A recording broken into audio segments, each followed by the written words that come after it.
अपनी बीवियों को ये बयान जरूर सुनाएं। हो सकता है ये नसीहतें तुम्हारी बीवियों के दिल में उतर जाएं और वो इन पर अमल करने लगें और इसके साथ साथ तुम्हारा घर जन्नत का गहवारा बन जाए। पहली नसीहत यही है कि अपनी बीवियों को जरूर हुक्म देना कि वो पर्दे का एहतमाम करें। रमजान में खुद को छुपा कर रखें, खुद को महफूज करके रखें। दूसरी नसीहत, बीवी को जुबान की हिफाजत और बदजुबानी से बचने की तलकीन करना।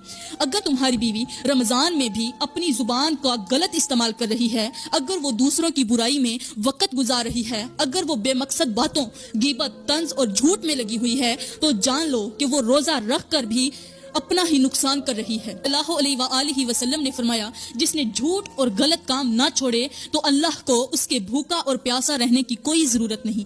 तीसरी नसीहत ये करना कि बीवी को फजूल खर्ची और बेबरकती से बचने की तलकीन करना। अगर तुम्हारी बीवी रमजान में भी फजूल खर्ची कर रही है, अगर वो हर चीज में इसराफ करती है, अगर उसका दिल दुनिया की जर्क बर्क में उलझा हुआ है, अगर वो रोजे रखती है, रोजे की बरकतों को छोड़कर बाजारों में भाव ताव करती है, तो जान कि वो अपने ही हाथों से रहमतों को खो रही है।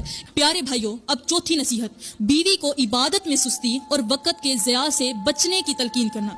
अगर तुम्हारी बीवी रमजान के मुबारक महीने में भी इबादत में सुस्ती कर रही है, अगर वो सहरी खाने के बाद सोने में वक्त बर्बाद कर देती है, अगर वो दिन भर सिर्फ घर के कामों और दुनियावी बातों में लगी रहती है, और अगर वो रातों को तरावी और तहज्जुद की बजाय फजूल मशागल में गुजार देती है, तो जान लो कि वो अपनी किस्मत के बेहतरीन लम्हे अपने हाथों से जाया कर रही है। अब पांचवी नसीहत, बीवी को दिल की पाकीज़गी और दूसरों के हक में खैर ख्वाही की तलकीन करना। अगर तुम्हारी बीवी रमजान में भी दूसरों के लिए हसद, बुग़ज़ और कीना दिल में रखे हुए है,